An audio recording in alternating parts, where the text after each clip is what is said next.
আমাদের আজকে রাতের খাবার ছিল মশালা ওটস। এই মশালা ওটসটা বানানোর জন্য আমরা বিভিন্ন রকমের সবজি ছোট ছোট করে কেটে নিয়েছিলাম, যার মধ্যে ছিল গাজর, বিনস, কাঁচা লঙ্কা, ধনেপাতা, টমেটো, ক্যাপসিকাম। এরপরে আমাদের ইলেকট্রিক কেটেলটা সামান্য একটু গরম করে নিয়ে তার মধ্যে সামান্য একটু ঘি দেওয়া হয়েছিল। তারপর তার মধ্যে কাটা সবজিগুলো একে একে দিয়ে অল্প সময়ের জন্য ভেজে নেওয়া হয়েছিল। এরপর অল্প নুন, বিট লবণ, ভাজা মশলা এবং হাতের মধ্যে পিষে নেওয়া অল্প একটু জোয়ান দিয়ে দেওয়া হয়েছিল।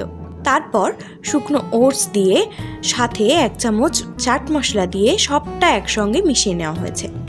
এরপরে পুরো মিশ্রণটাতে বড় কাপের 1 কাপ জল দিয়ে 1 থেকে 1.5 মিনিট নাড়িয়ে নিয়ে শুকনো হয়ে এলে নামিয়ে নিলেই তৈরি হয়ে যাবে মশালা ওটস।